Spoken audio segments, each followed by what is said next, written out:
Assalamualaikum warahmatullahi wabarakatuh. Waalaikumsalam warahmatullahi wabarakatuh. Selamat siang dan salam sejahtera untuk kita semua. Yang terhormat Ibu Arnel Martria SPD selaku Kepala SD Negeri 20 Alhan Panjang. Yang saya hormati Bapak Ibu Majelis Guru beserta seluruh karyawan SD Negeri 20 Alhan Panjang. Dan yang teristimewa Ibu calon guru penggerak angkatan 11 yaitu Ibu Maya Handayani yang hari ini akan mempresentasikan modul aksi nyatanya di hadapan kita semua. Puji dan syukur marilah kita panjatkan kehadiran Allah Subhanahu wa taala yang mana beliau telah melimpahkan rahmat dan karunia-Nya kepada kita semua sehingga kita bisa berkumpul di ruangan ini menyaksikan presentasi dari modul aksi nyata oleh calon guru penggerak angkatan 11. Salawat dan salam tidak lupa pula kita kirimkan kepada Allah Nabi besar kita yakninya Nabi Muhammad sallallahu alaihi wasallam. Allahumma shalli ala sayyidina Muhammad wa ala ali sayyidina Muhammad. Semoga kita bisa menjadi umat yang memberi syafaat. Sebagai pembawa acara pada hari ini, izinkan saya membacakan susunan acara. Yang pertama yaitu pembukaan, yang kedua pembacaan kalam ilahi, yang ketiga menyanyikan lagu Indonesia Raya, yang keempat sambutan dari kepala sekolah, yang kelima inti acara yaitu presentasi mengenai modul diseminasi budaya positif, dan yang keenam penutup. Baiklah, langsung saja kita mulai pada acara yang pertama yaitu pembukaan. Marilah kita buka acara ini dengan membacakan basmalah. Bismillahirrahmanirrahim. Acara selanjutnya ialah pembacaan kalam ilahi oleh Ibu Marlina SPDI. Kepada Ibu Marlina SPDI disilakan.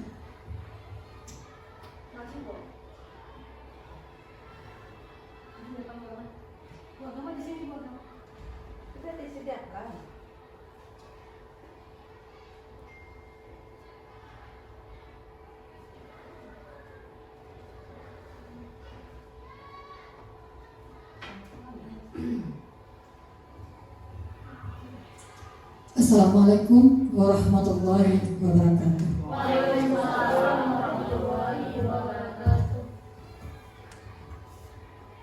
A'udzubillahi minasyaitonir rajim. Bismillahirrahmanirrahim.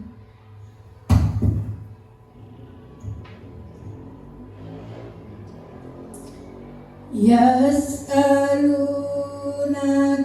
'anil anfal.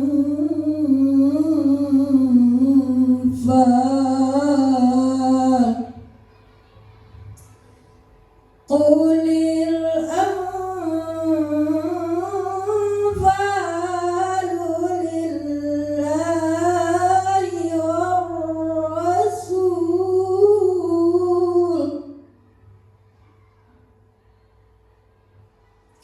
Fattaqullaha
warahmatullahi wabarakatuh.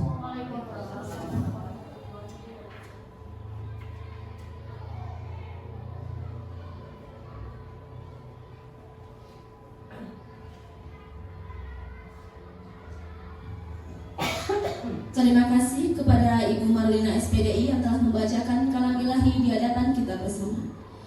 Acara selanjutnya menyanyikan lagu Indonesia Raya yang dipimpin oleh Ibu Rahmi Saparina SPD.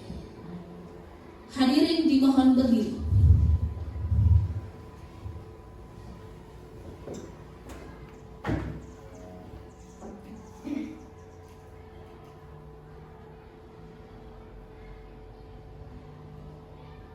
Hiduplah Indonesia.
Hadirin disilakan duduk kembali. Terima kasih kepada Ibu Rahmi Safarina. Acara selanjutnya ialah sambutan dari Kepala Sekolah kepada Ibu Arnel Martria SPD. Disilakan.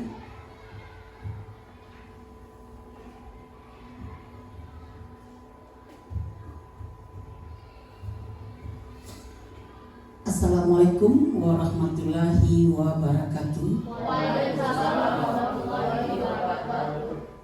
Bapak-bapak, ibu-ibu, majelis guru SD 20 Ahlan Panjang yang saya hormati, teristimewa buat guru kita Ibu Maya Handayani sebagai calon guru penggerak.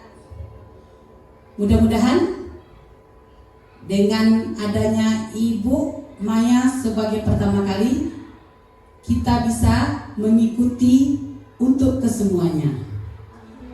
Amin amin ya rabbal alamin. Tidak lupa pula kita mengucapkan puji dan syukur kehadirat Tuhan Yang Maha Kuasa, karena berkat beliaulah kita dapat berkumpul di sini.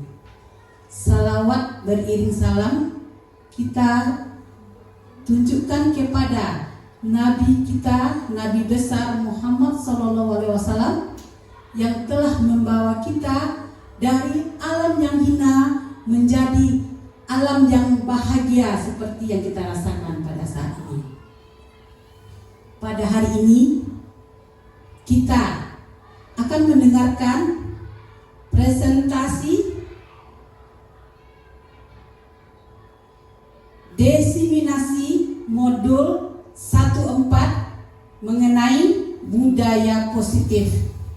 Marilah kita ikuti bersama-sama apa yang dipaparkan oleh Ibu Maya. Mudah-mudahan berguna bagi kita semuanya.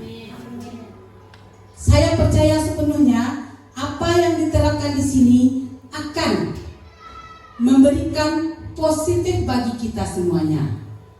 Jadi untuk itu marilah kita bersama-sama mengikuti diseminasi modul 14 budaya positif yang telah diprogramkan pada calon guru penggerak pada hari ini.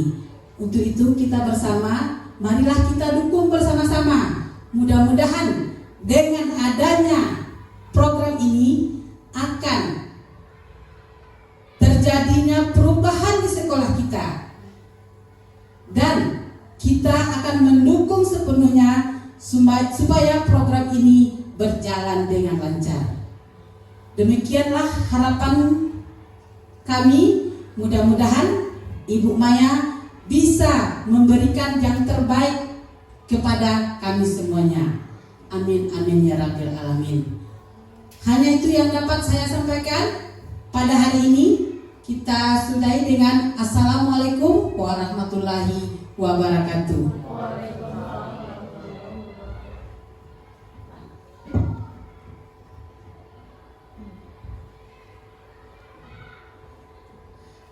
Terima kasih kita ucapkan kepada Ibu Kepala Sekolah kita yang telah memberikan sambutan dalam pembukaan acara diseminasi budaya positif pada aksi nyata modul 1.4 ini ya Ibu Maya. Oke, acara selanjutnya ialah inti acara kita yaitu presentasi mengenai diseminasi budaya positif aksi nyata modul 1.4 oleh calon guru penggerak kita. Kepada Ibu Maya Handayani SPDI, waktu dan tempat disilakan.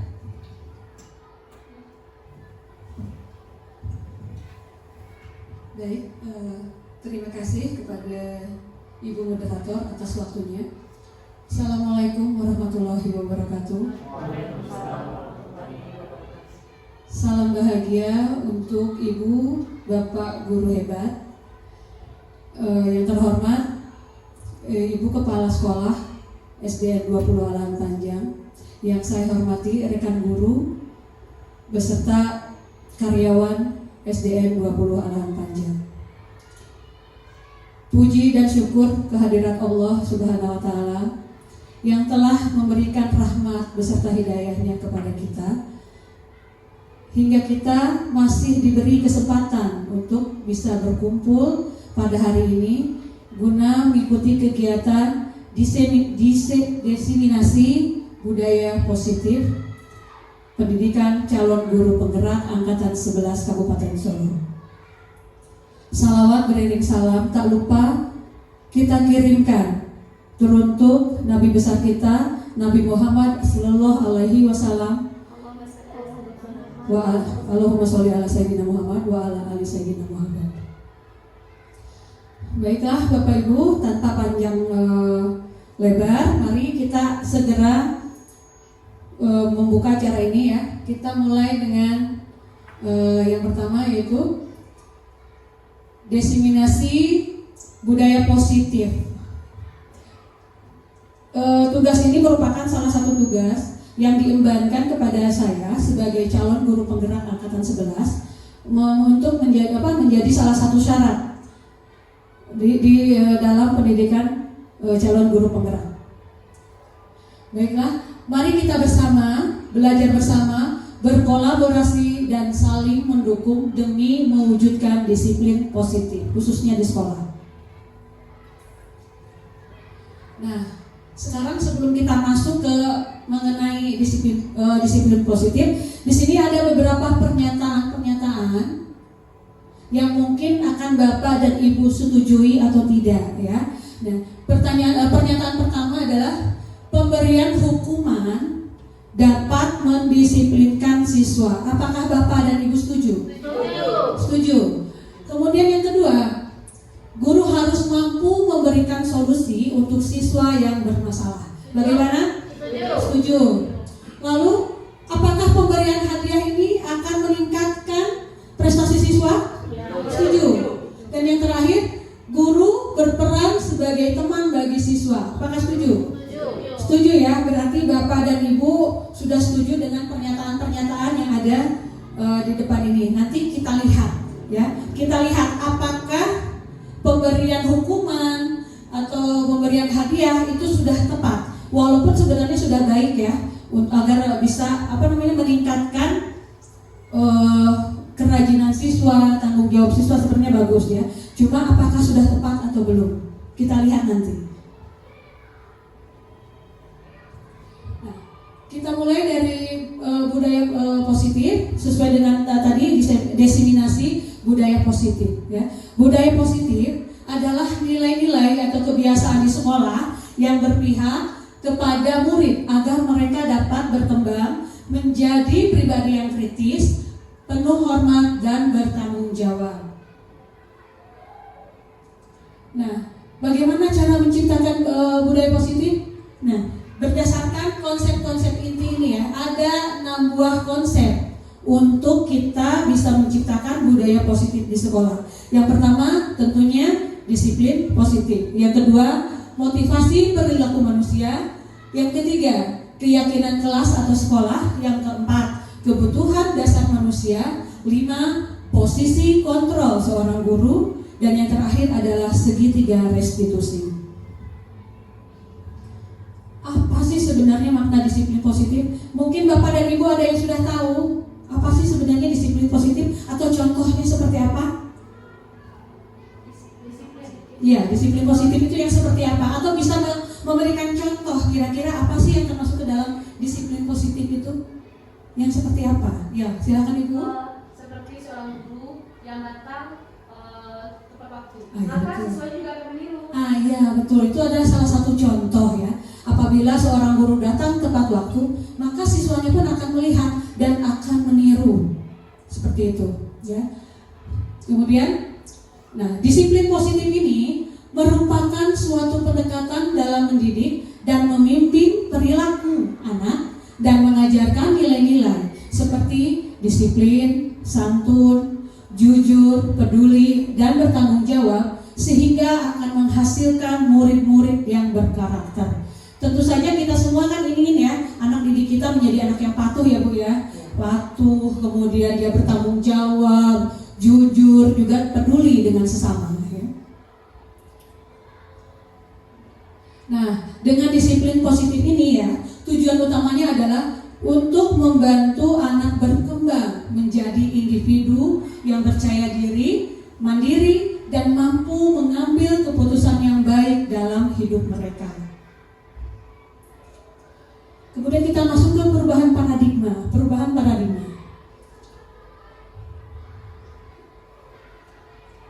Menurut filosofi pendidikan Ki Hajar Dewantara, bahwa semua anak terlahir dengan bakatnya masing-masing. Unik ya Bu ya, setiap anak itu berbeda bakat dan karakternya ya.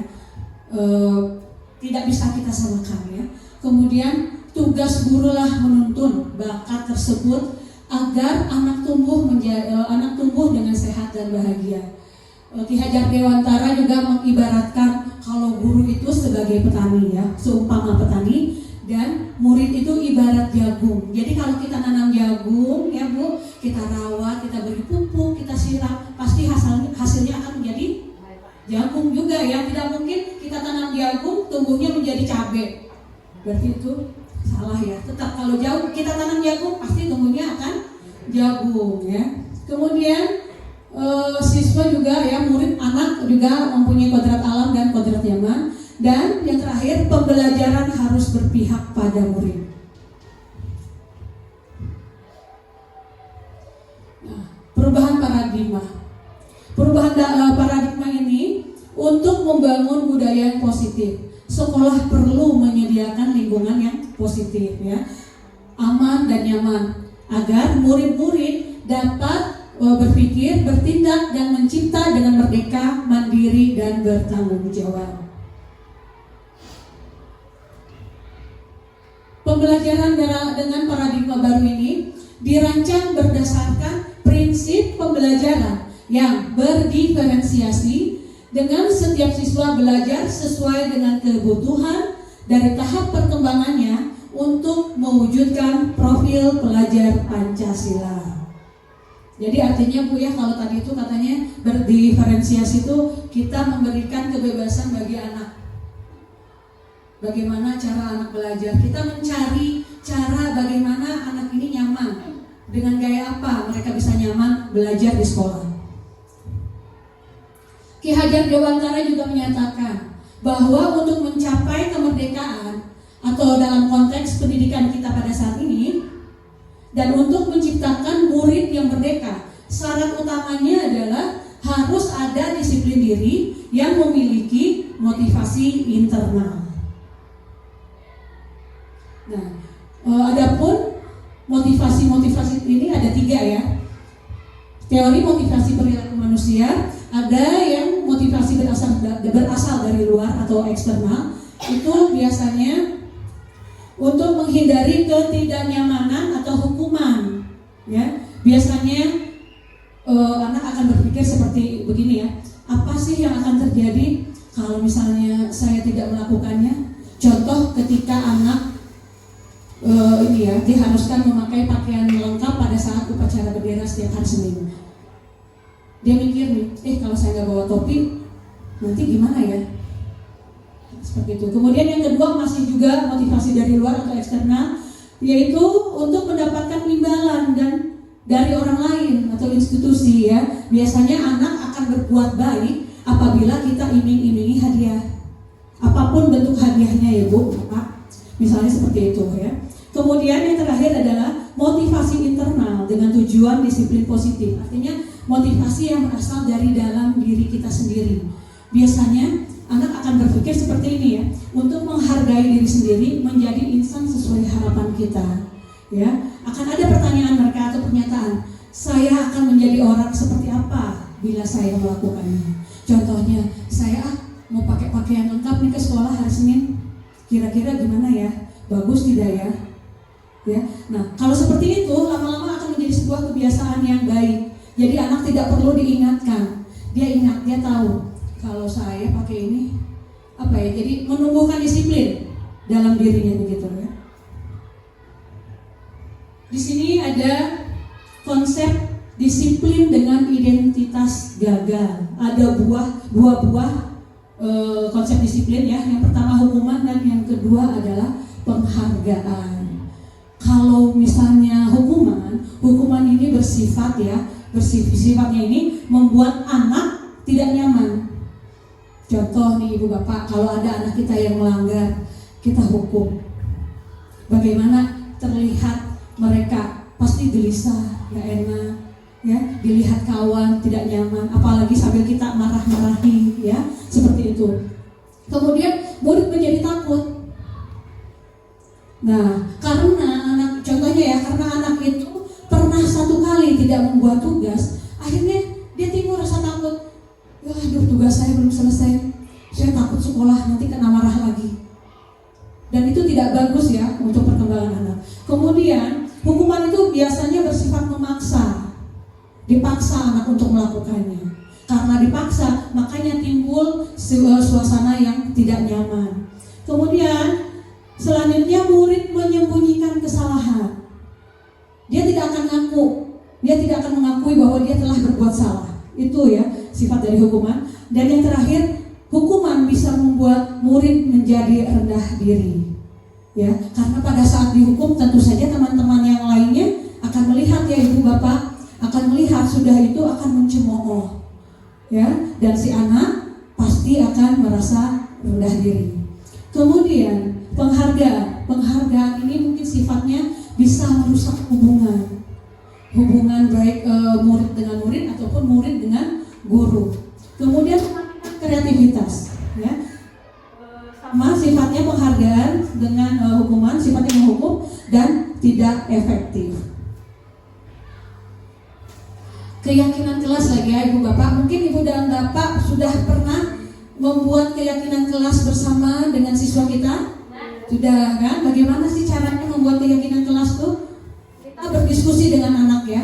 Kita suruh anak menuangkan ide-ide yang ada pada mereka, dituliskan kemudian nanti kita kelompokkan ya. Kita sepakati ya. Nah, keyakinan kelas ini adalah serangkaian nilai-nilai kebajikan dan prinsip-prinsip universal yang disepakati disepakati bersama oleh guru dan siswa untuk menciptakan lingkungan belajar yang positif, aman, dan nyaman. Keyakinan ini menjadi pedoman bagi perilaku dan interaksi dalam kelas, serta membantu menciptakan suasana yang pembelajaran dan perkembangan pribadi.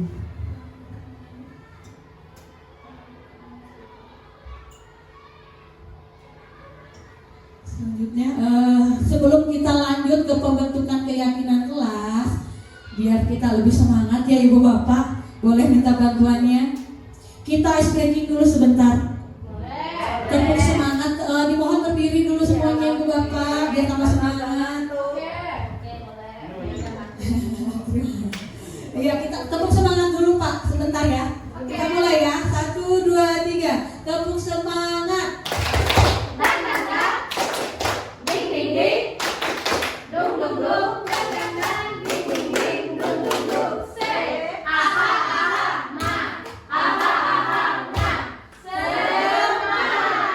Alhamdulillah, silahkan duduk kembali. Mudah-mudahan ya terbuka sedikit lah. Semuanya semangat ya, semangat kita belajar pengetahuan baru ini ya. Baik, saya lanjutkan pembentukan keyakinan kelas. Nih bagaimana caranya? Yang pertama tentu saja keyakinan kelas ini harus lebih bersifat abstrak daripada peraturan ya, yang lebih rinci dan konkret. Kemudian kenyataan kelas ini berupa pernyataan-pernyataan universal. Jadi apa sih yang diinginkan sama anak, misalnya datang tepat waktu ke sekolah, misalnya gitu ya. Kemudian ada yang lain-lain juga ya. Yang ketiga, pernyataan keyakinan kelas senantiasa dibuat dalam bentuk positif. Jagalah kebersihan. Itu salah satunya ya. Kemudian keyakinan kelas hendaknya tidak terlalu banyak sehingga mudah diingat dan dipahami oleh semua warga kelas. Nggak usah panjang-panjang seperti peraturan ya Bu. Kalau peraturan kan banyak gitu, bisa sampai 12. Kita nggak usah 4 atau 5 saja sudah cukup.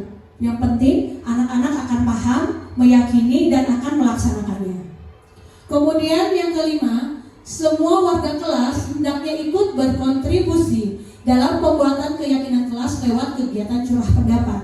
Jadi kalau keyakinan kelas berbeda dengan peraturan, kalau peraturan ini bersifatnya kaku ya, dan kita harus dipatuhi gitu. Memang keyakinan kelas juga seperti itu, cuma keyakinan kelas lebih fleksibel, lebih sederhana, dan lebih mendengarkan pendapat dari anak-anak. Kemudian yang keenam, bersedia meninjau kembali keyakinan kelas dari waktu ke waktu. Jadi kalau keyakinan kelas bisa berubah ya Bu. Kalau misalnya ini sudah nggak cocok lagi, sudah tidak bagus lagi, boleh diganti. Ya. Di sini ada bedanya peraturan ya, peraturan dengan keyakinan kelas atau nilai kebajikan yang dituju. Kalau dalam peraturan selalu kembalikan ke buku, ke tempatnya ya. Sedangkan dalam keyakinan kelas cukup ditulis tanggung jawab. Jadi kalau tanggung jawab itu semuanya, mencakup semuanya, bukan hanya buku saja. Bisa juga duduk dengan tertib, atau bisa juga mengembalikan peralatan sekolah yang dipinjam dari kawannya. Itu termasuk dari tanggung jawab. Kemudian yang kedua, dilarang mengganggu orang lain. Nah, dalam keyakinan kelas cukup dengan menghormati orang lain dan diri sendiri. Hadir di sekolah 15 menit sebelum pembelajaran dimulai. Dalam keyakinan kelas, menghormati orang lain, komitmen pada tujuan, dan disiplin waktu. Pada peraturan, dilarang melakukan kekerasan. Sedangkan dalam keyakinan kelas cukup dengan keselamatan. Keselamatan, menghormati orang lain. Dalam peraturan, dilarang menggunakan narkoba. Sedangkan dalam keyakinan kelas, kesehatan. Selanjutnya, bergantian atau menunggu giliran. Dalam keyakinan kelas, kesabaran. Jadi memang harus diajarkan ya Bapak Ibu, anak-anak kita ini tentang sabar. Terakhir, jangan berlari di kelas. Kalau di keyakinan kelas, keselamatan, keamanan. Lebih sederhana kalimatnya. Nah, kemudian ini ada beberapa contoh ya, beberapa contoh tindakan guru yang selalu kita ambil pada saat anak mengalami masalah ya. Yang pertama nih, tindakan guru mencatat 100 kali di dalam buku kalimat saya tidak akan terlambat lagi karena dia terlambat datang ke sekolah. Nah, kira-kira ini termasuk hukuman atau konsekuensi? Hukuman ya, karena anak dipaksa ya, dipaksa untuk menuliskan.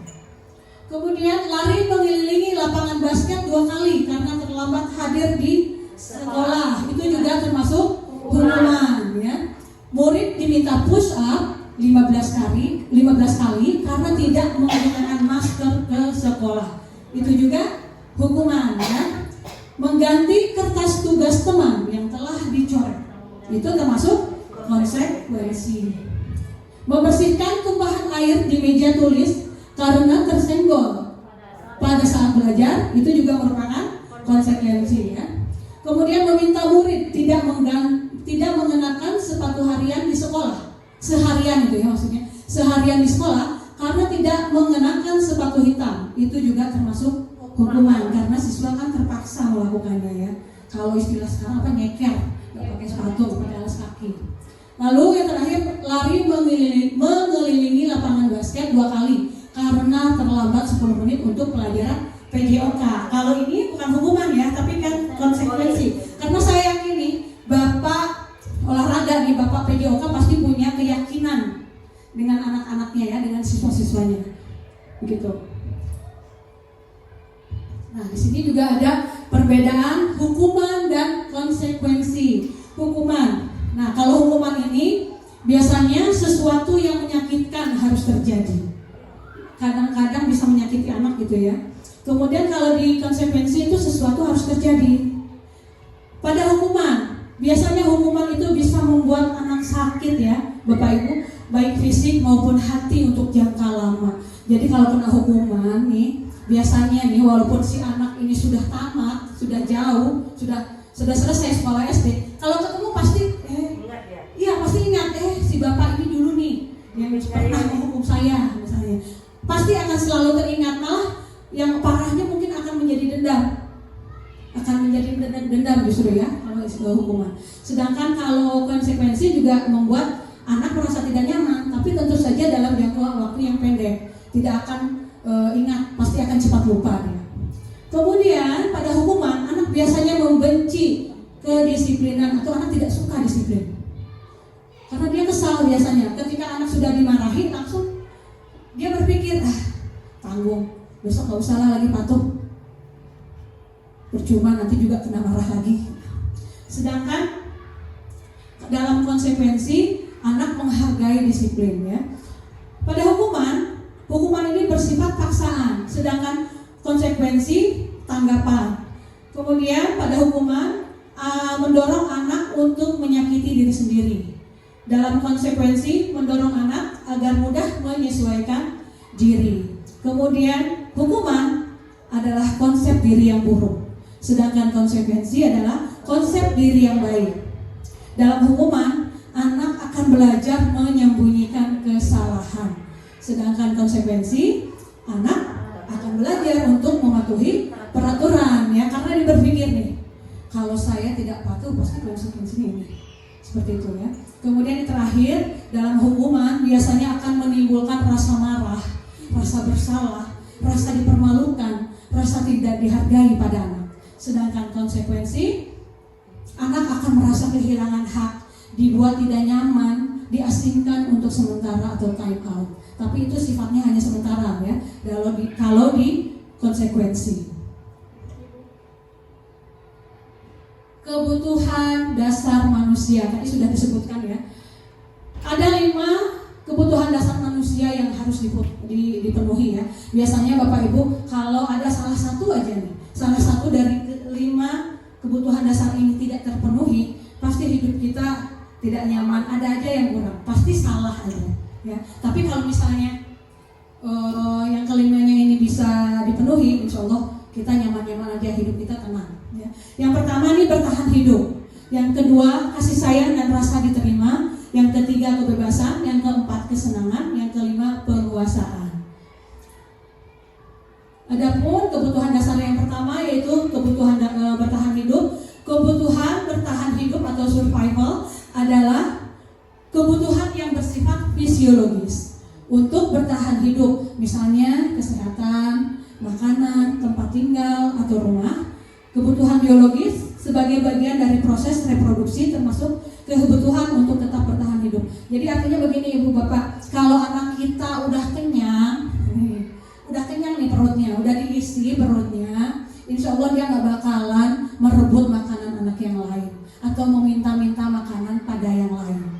Kalau misalnya ada anak-anak kita yang masih suka minta-minta makanan sama temennya atau masih suka minta-minta uang sama temennya, berarti kebutuhan untuk bertahan hidupnya belum terpenuhi, berarti masih kurang ya. Baik, yang selanjutnya adalah kebutuhan kasih sayang dan rasa diterima. Nah, kebutuhan untuk disayangi dan diterima meliputi kebutuhan akan hubungan dan koneksi sosial, kebutuhan untuk memberi dan menerima kasih sayang, dan kebutuhan untuk merasa menjadi bagian dari suatu kelompok. Nah, kebutuhan ini juga biasanya meliputi keinginan untuk terhubung dengan orang lain, seperti teman, keluarga, pasangan hidup, teman kerja, binatang peliharaan, atau kelompok di mana kita bergabung ya. Jadi Ibu Bapak, misalnya cara kita ya, salah satu cara kita untuk meyakinkan anak merasa diterima dan merasa disayangi, kalau ada anak yang curhat nih Bapak Ibu, dia pengen sesuatu, ada sesuatu yang ingin diungkapkan ya, tapi dia takut kalau kita pasang mukanya jutek ya, judes saja, otomatis anak-anak pun takut. Tapi kalau kita kan bisa membaca ya Bapak Ibu, kalau misalnya ada anak yang ingin bicara dengan kita tahu ya, anak ini pengen ngomong nih sama kita. Coba kita dengarkan dia dulu Bu. Kita dengarkan dulu sampai dia selesai. Jangan dibantah, dengarkan dulu apa yang ingin dia bicarakan. Nah, dengan begitu ya, dengan kita mau mendengarkan mereka akan merasa bahwa mereka disayangi. Ya, mereka merasa diterima. Oh iya, si ibu mau tuh dengerin curhatan saya. Akhirnya ya, insya Allah nanti ke depannya anak-anak pun tidak akan takut lagi untuk mengungkapkan perasaannya. Ya, karena kan mereka juga manusia Bu, sama-sama kita. Ada rasa kecewanya juga, ada rasa senangnya, ada sedihnya. Jadi tidak apa-apa untuk kita mendengarkan isi hati mereka. Setelah itu kalau dirasa perlu kita menasehati mereka, silahkan kita nasihati. Kebutuhan berikutnya, kebebasan. Kebebasan ini merupakan kebutuhan dalam membuat pilihan. Murid harus diberikan kesempatan membuat pilihan dan bertanggung jawab atas pilihannya. Kemudian kebutuhan untuk bebas adalah kebutuhan akan kemandirian, otonomi, memiliki pilihan, dan mampu mengendalikan arah hidup seseorang. Anak-anak dengan kebutuhan kebebasan yang tinggi menginginkan pilihan. Mereka perlu banyak bergerak, suka mencoba-coba, tidak terlalu terpengaruh orang lain, dan senang mencoba hal-hal baru dan menarik. Mungkin salah satunya kebebasan ini pada saat kita membuat keyakinan kelas ya Bapak Ibu. Di situ kan kita ada curah pendapat dengan anak. Di situ biarkan anak berpendapat. Apa isi pendapatnya, apa ide-ide mereka? Ya, mungkin contohnya seperti itu. Kemudian kebutuhan selanjutnya yaitu kesenangan nih, kesenangan Ibu Bapak. Nah, kebutuhan akan kesenangan itu biasanya kebutuhan untuk mencari kesenangan, bermain, tertawa. Coba kita bayangkan sajalah kalau kita hidup tanpa kenikmatan apapun Bu. Serius aja, nggak ada kita kesenangan. Kita sebagai guru pun perlu kesenangan ya Bapak Ibu ya. Kadang-kadang kan kita ada di satu titik jenuh nih. Pasti kita butuh relax, atau kata sekarang apa, healing ya. Istilah sekarang healing gitu ya. Ya. Nah, Glasser menghubungkan kebutuhan akan kesenangan dengan belajar. Kebutuhan akan kesenangan mencerminkan keinginan untuk mengalami rasa bahagia, puas, dan menikmati hidup. Nah, kesenangan ini bisa berasal dari berbagai aktivitas yang memberikan rasa senang, seperti bermain, bersosialisasi, mengejar hobi, atau menikmati pengalaman yang menyenangkan. Ya, setiap perpisahan kelas 6 pasti kita pergi jalan-jalan. Nah, itu adalah salah satu kesenangan yang dibutuhkan oleh siswa. Atau mungkin misalnya beberapa waktu yang lalu kita ya kelas 1, kelas 2 kan pernah pergi berenang bersama. Nah, itu juga merupakan kesenangan yang memang mereka butuhkan. Jadi Bapak Ibu kalau bisa nih Bapak Ibu, janganlah anak itu disuruh belajar terus-terusan, karena kan mereka juga akan jenuh. Kita cari dan luangkan waktu kita untuk bermain dengan mereka. Walaupun mungkin sehari-hari kita masih bermain dengan mereka ya, tapi tentunya untuk jangka yang agak lama. Bolehlah kita berenang, atau bolehlah kita bawa mereka ke taman bermain atau ke tempat-tempat hiburan lainnya ya, yang untuk anak-anak tentunya, yang bisa menyegarkan lagi pikiran mereka. Kalau istilah anak sekarang merefresh ya, di-refresh lagi semuanya, biar anak tidak cepat jenuh juga dan tidak bosan. Penguasaan ya, kebutuhan penguasaan. Kebutuhan ini berhubungan dengan kekuatan untuk mencapai sesuatu, menjadi kompeten, menjadi terampil, diakui atas prestasi dan keterampilan kita, didengarkan, dan memiliki rasa harga diri. Kebutuhan ini biasanya meliputi keinginan untuk dianggap berharga, bisa membuat perbedaan, bisa membuat pencapaian, kompeten, diakui, dihormati.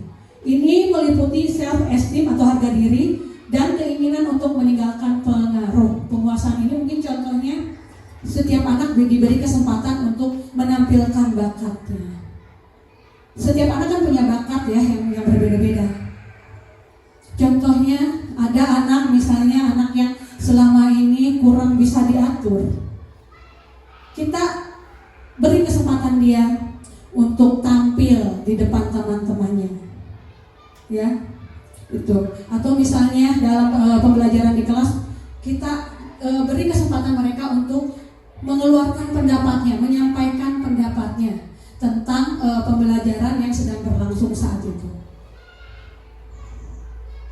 Restitusi, nah ini restitusi. Sebelum ke restitusi, Ibu Bapak silahkan dinikmati dulu snacknya biar tidak ngantuk. Silahkan Bapak Ibu. Silahkan Bapak Ibu. Sekarang boleh Ibu, kalau sekarang boleh silahkan. Ya boleh silahkan. Boleh, terima kasih. Baik, sambil menikmati makanan yang sudah ada, saya lanjutkan. Restitusi. Sebenarnya restitusi itu apa sih? Ibu Bapak sudah pernah mendengar restitusi belum? Restitusi Ibu Bapak sudah pernah mendengar atau pernah membaca selintas? Sudah pernah, tapi nggak tahu ya restitusi apa. Nah, restitusi ini adalah proses menciptakan kondisi bagi murid untuk memperbaiki kesalahan mereka, sehingga mereka bisa kembali kepada kelompok mereka dengan karakter yang lebih kuat ya. Biasanya restitusi ini strategi yang dilakukan untuk mengarahkan siswa pada kondisi yang lebih baik dengan berkembang. Ada 9 ciri-ciri restitusi. Yang pertama, restitusi ini bukan untuk menebus kesalahan, tetapi untuk belajar dari kesalahan. Ya, jadi Bapak Ibu kalau kita punya anak yang bermasalah, ada ternyata cara-caranya untuk menyelesaikan masalah tersebut. Tidak bisa langsung kita marah-marah aja. Kamu sini. Kamu berantem aja tanpa kita tanya dulu kenapa dia bisa begitu ya. Nah ternyata ada tahapan-tahapannya ya. Kemudian yang kedua, restitusi bisa memperbaiki hubungan murid dengan murid atau murid dengan guru ataupun guru dengan guru. Restitusi bersifat tawaran, bukan paksaan. Restitusi mencari kebutuhan dasar yang mendasari tindakan. Restitusi diri adalah cara paling baik untuk memperbaiki diri. Restitusi juga fokus pada karakter, bukan tindakan. Restitusi menuntun untuk melihat ke dalam diri siswa tentunya ya Bapak Ibu. Kemudian restitusi fokus pada solusi, bukan pada hukuman. Jadi restitusi itu mencari solusi. Restitusi mengembalikan murid yang bermasalah pada kelompoknya.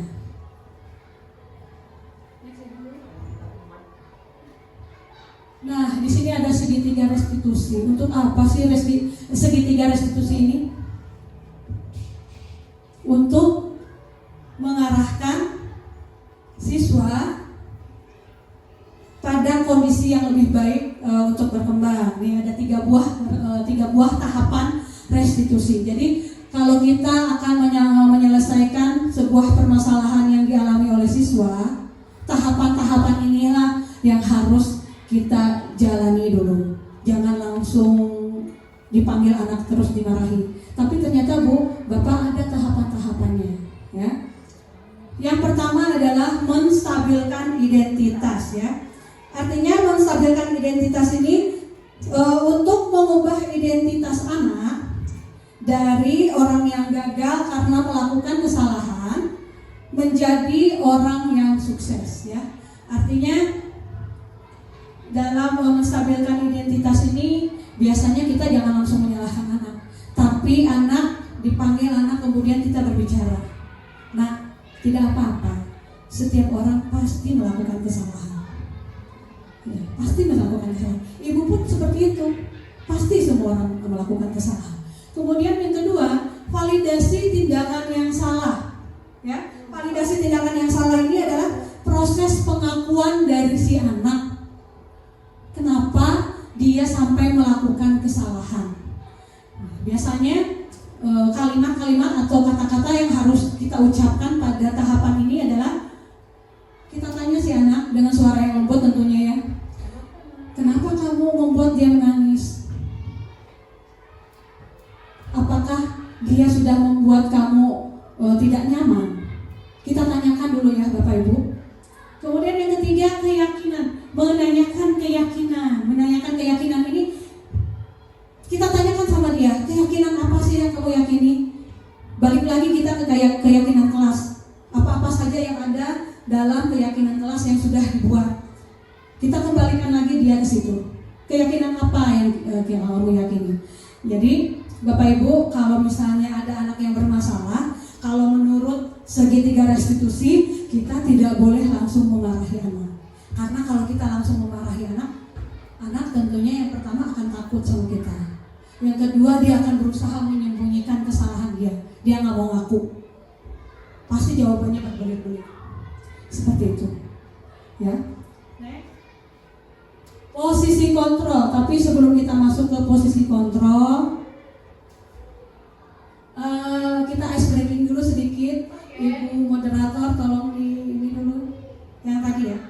Ibu Bapak mohon berdiri sebentar.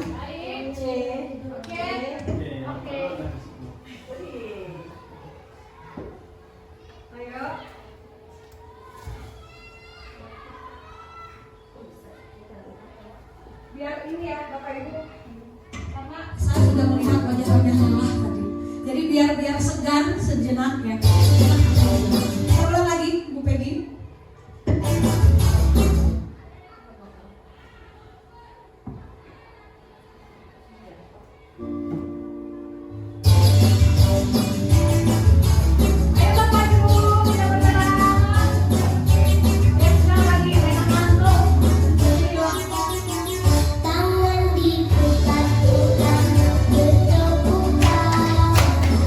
Tangan diputar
sebagai penghukum, yang kedua sebagai pembuat merasa bersalah, yang ketiga sebagai guru berperan sebagai teman, yang keempat guru sebagai pemantau, dan yang terakhir adalah guru sebagai manajer.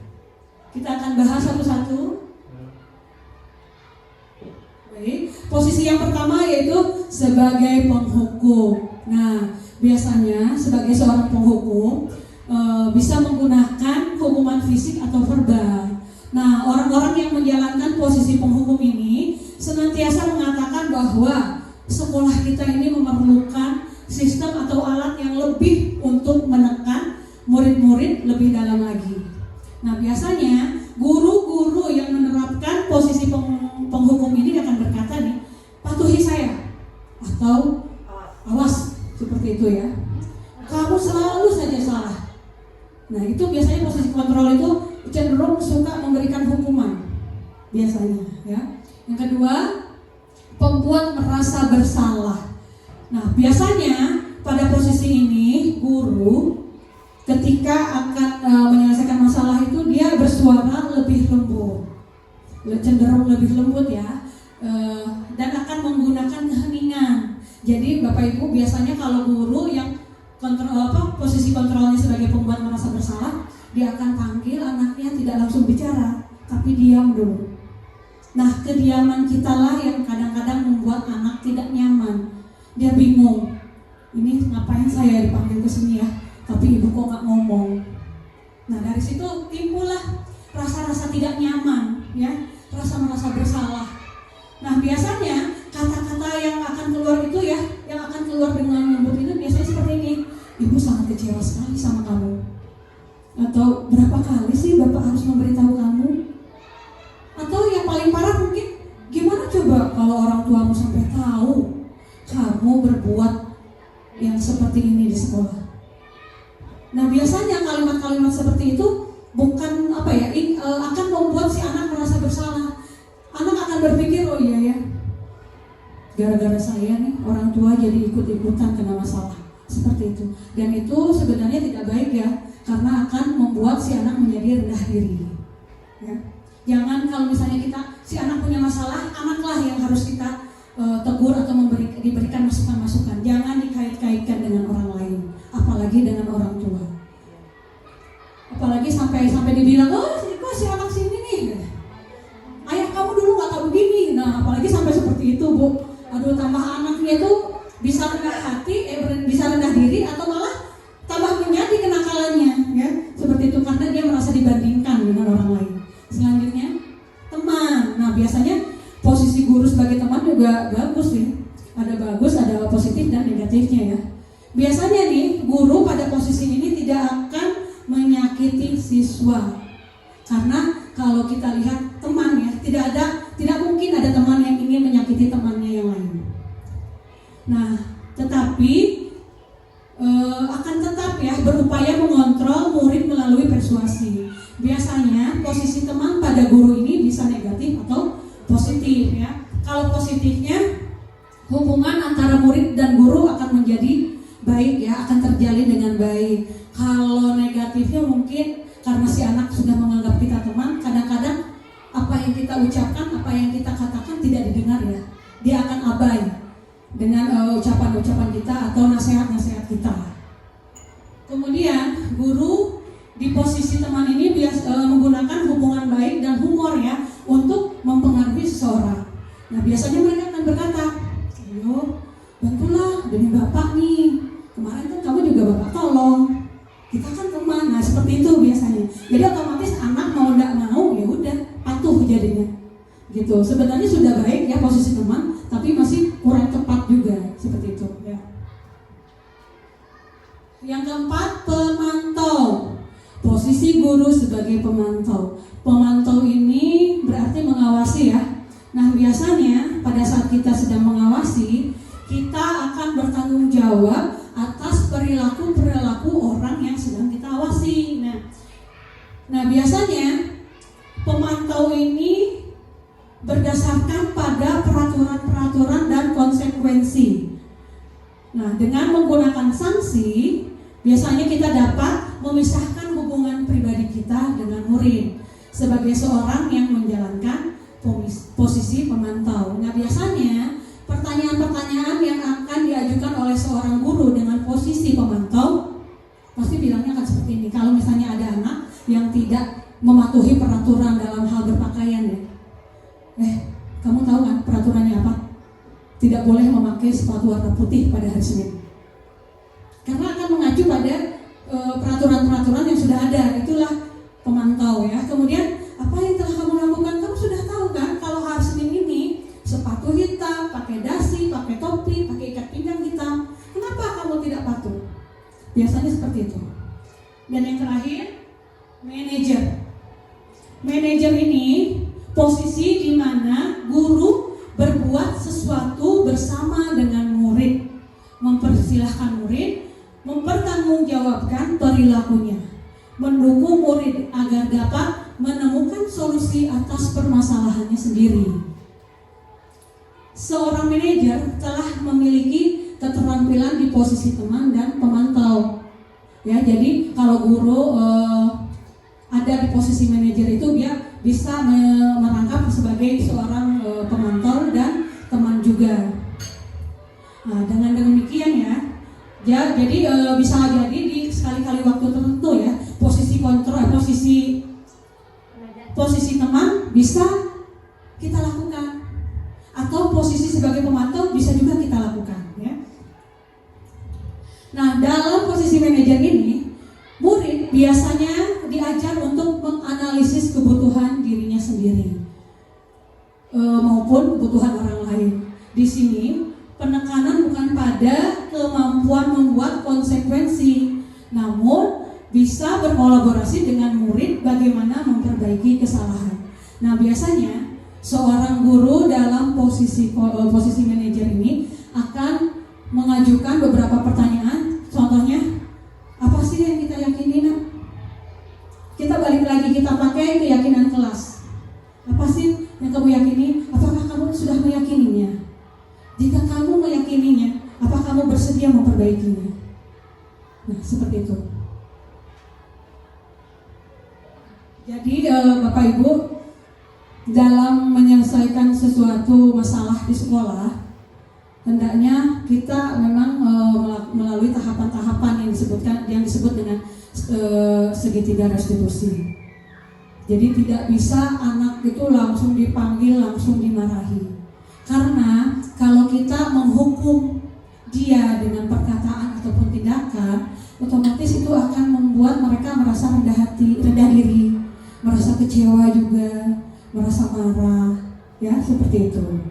Nah, mungkin itu saja paparan dari saya mengenai budaya positif. Mudah-mudahan kita bisa menerapkan budaya positif ini di sekolah. Tentu saja kita bersama-sama berkolaborasi untuk menerapkan budaya positif ini agar sekolah kita menjadi sekolah yang lebih baik lagi.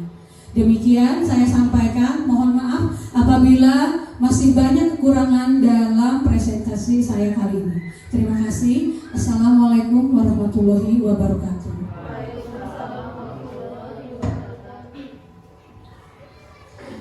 Oke, itulah pemaparan dari calon guru penggerak kita mengenai budaya positif. Dari apa yang sudah dijelaskan oleh Ibu Maya Handayani sebagai calon guru penggerak angkatan 11, kita dapat mengetahui banyak hal. Di antaranya ialah apa itu disiplin positif, konsep disiplin positif, beda peraturan dan keyakinan, serta bedanya hukuman dan konsekuensi.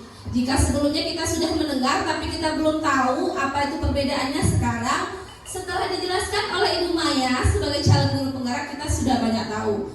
Namun meskipun demikian, sepertinya di wajah bapak-bapak dan ibu-ibu ini banyak sekali pertanyaan yang akan ditanyakan kepada Ibu Maya selaku calon guru penggerak kita. Kepada bapak ibu yang ingin bertanya, boleh dipersilakan. Sepertinya ibu-ibu dan bapak ini banyak pertanyaan, cuma malu-malu ya Ibu Maya ya. Boleh Bu? Boleh Bu Rina? Bu Rina malu-malu dari tadi bertanya. Silakan Bu Rina. Boleh Bu Maya, tolong mikrofonnya.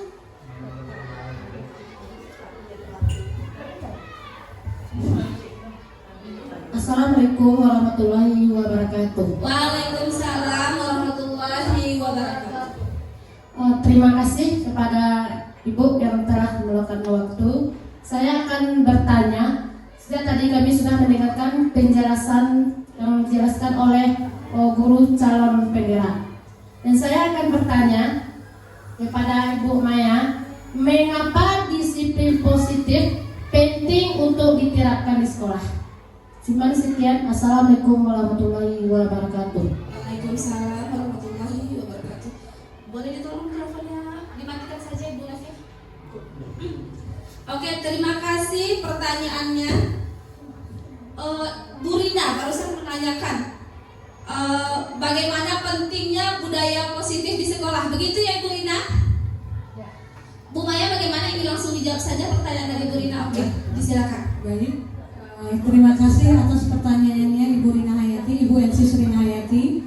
Tadi menanyakan mengapa budaya positif, mengapa disiplin positif penting untuk diterapkan di sekolah. Kenapa penting? Karena disiplin positif ini bisa membantu anak untuk berkembang dengan lebih baik lagi. Ya. Kemudian disiplin positif juga bisa membantu siswa untuk menjadi lebih tertib, patuh pada peraturan. Kemudian disiplin positif juga bisa membantu siswa untuk menjadi konsekuensi atas tindakan yang sudah dilakukannya, baik itu kesalahan ataupun bukan kesalahan ya. Seperti itu Bu Rina. Terima kasih. Jadi budaya positif itu sangat penting sekali ya Ibu Bapak, karena bisa menjadikan anak kita menjadi lebih mandiri, menjadi jujur, lebih patuh. Jadi kalau kita ingin menerapkan disiplin positif pada anak, terlebih dahulu mungkin kita harus menerapkan disiplin positif itu pada diri kita dulu. Baru setelah kita menjalaninya, baru bisa kita terapkan pada anak didik kita di sekolah. Terima kasih Bu Rina. Oke, terima kasih Bu Maya yang sudah menjawab pertanyaan dari Bu Rina. Di mana pertanyaannya tadi ialah mengapa disiplin positif itu penting diterapkan di sekolah. Sudah dijawab oleh Bu Maya. Yang dapat kita simpulkan berarti disiplin positif ini sangat penting untuk kita terapkan karena bisa membantu siswa untuk menjadi konsekuen dengan perilakunya sendiri apabila mereka melanggar peraturan. Begitu ya Ibu Maya. Oke. Bagaimana dengan Ibu Rina? Oke, terima kasih Ibu Rina. Pertanyaan selanjutnya disilakan kepada Bapak Ibu yang ingin bertanya. Oke, disilakan kepada Bapak Refko. Baik, terima kasih. Dari penyampaian Ibu Maya Handayani tadi tentang hukuman dan konsekuensi, terdapat pertanyaan yang muncul kemudian. Seandainya jika ada siswa kita yang tidak menerapkan aturan yang telah ada, misalnya tidak memakai seragam sama dengan temannya yang telah ditetapkan, apakah yang harus kita lakukan? Apakah menegurnya, membiarkannya, dan bagaimana hukuman atau konsekuensi yang dapat kita berikan kepada siswa tersebut? Terima kasih. Assalamualaikum warahmatullahi wabarakatuh. Waalaikumsalam warahmatullahi wabarakatuh. Terima kasih Bapak Refko. Bagaimana Bu Maya, bisa langsung dijawab saja? Oke, kepada Ibu Maya disilakan. Baik, terima kasih untuk pertanyaan selanjutnya dari Bapak Refko. Pertanyaannya bagus sekali ya. Bagaimana jika ada salah satu siswa kita yang melanggar peraturan di sekolah? Apakah kita harus membiarkannya atau menegurnya? Ya. Baik, kita kembali lagi menyelesaikan masalah ini dengan menggunakan tahapan-tahapan yang ada dalam segitiga restitusi. Balik lagi ke situ ya Ibu Bapak. Kita yang pertama adalah, yang harus kita lakukan adalah menstabilkan identitas. Tentunya anak dipanggil secara sendiri ya, jangan bersama-sama. Iya Bu, saya mengingatkan juga Bu Bapak, kalau bisa kita jangan menegur anak di depan teman-temannya. Itu kalau bisa. Karena hal itu ya bisa membuat anak menjadi malu, kecewa, seperti itu, atau mungkin marah kepada kita. Nah, baik, tadi menstabilkan identitas, tentu saja kita akan bicarakan hal itu dengan anak. Kita bicara dengan anak. Nah, Semua orang pasti pernah berbuat salah, tidak apa-apa untuk kali ini. Kamu berbuat salah, tidak apa-apa kali ini. Kemudian yang kedua adalah validasi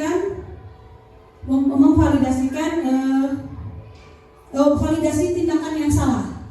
Ya, kita tanya anak itu, kenapa dia tidak memakai pakaian seragam yang sama dengan temannya? Padahal ini hari Senin. Biasanya hari Senin kan memakai pakaian lengkap. Kita tanyakan alasannya. Karena anak berbuat salah, berbuat sesuatu yang melanggar peraturan itu pasti ada alasannya. Kita tanyakan baik-baik apa yang terjadi. Ataukah mungkin bajunya belum dicuci oleh orang tuanya, atau bajunya robek mungkin, atau bajunya mungkin sempit. Kita tidak tahu apa yang terjadi ya Ibu Bapak. Kemudian yang ketiga, kita balik lagi ke keyakinan. Keyakinan apa yang sudah kita buat bersama dia, ya, bersama si anak, bersama murid. Apa? Kita tanyakan, apa sih keyakinan yang kamu yakini? Atau kamu masih ingat gak keyakinan yang sudah kita buat? Jadi begitu ya Bapak Ibu. Kalau ada anak berbuat salah atau melanggar aturan, lebih baik kita selesaikan dengan jalan menggunakan tahapan-tahapan segitiga restitusi. Jangan pernah lagi kita memarahi anak atau menegur anak di depan teman-temannya, apalagi dengan mengeluarkan kata-kata sakti yang luar biasa. Pasti anaknya tidak akan patuh, justru dalam hatinya dia akan bergejolak mungkin di Bapak Ibu ya. Ibu nih ya, saya akan ingat terus. Ya seperti itu, akan menimbulkan rasa kecewa, marah. Nah, seperti itu Pak Refko. Ya, terima kasih. Oke, terima kasih kepada Ibu Maya. Bagaimana dengan Pak Refko? Dari jawaban yang disampaikan oleh Ibu Maya, tadi pertanyaannya bagaimana jika ada siswa yang melanggar ya? Jadi jawaban dari Ibu Maya ya kembali kepada segitiga restitusi. Yang pertama menstabilkan identitas, yang kedua memvalidasi tindakan yang salah, dan yang ketiga kembali menanyakan keyakinan. Seperti itu ya Ibu Maya ya. Bagaimana dengan Bapak Refko sendiri? Oke, terima kasih.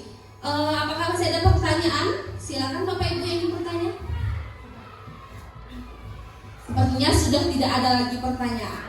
Maka bisa kita simpulkan mengenai budaya positif yang sudah dipresentasikan oleh Ibu Maya Handayani SPDI sebagai calon guru penggerak angkatan 11 dari SD Negeri 20 Arahan Panjang, bahwa disiplin positif itu adalah pendekatan dalam mendidik dan membimbing anak agar disiplin dengan mengajarkan perilaku positif dan menyediakan lingkungan yang positif juga tentunya, yang berguna sekali untuk membantu siswa kita menjadi konsekuen dengan perilakunya sendiri apabila mereka melanggar peraturan. Mungkin jika tidak ada lagi pertanyaan, sudah kita simpulkan. Sekian acara kita pada siang hari ini. Sebelum kita tutup, mungkin kita ucapkan dulu selamat kepada Ibu Maya Handayani sebagai calon guru penggerak angkatan 11 sudah sampai pada modul 1.4. Semoga kedepannya dilancarkan semua urusannya dalam menyelesaikan pendidikan guru penggeraknya. Oke, baiklah. Saya sebagai pembawa acara, saya tutup acara ini dengan wassalamualaikum warahmatullahi wabarakatuh. Waalaikumsalam warahmatullahi wabarakatuh.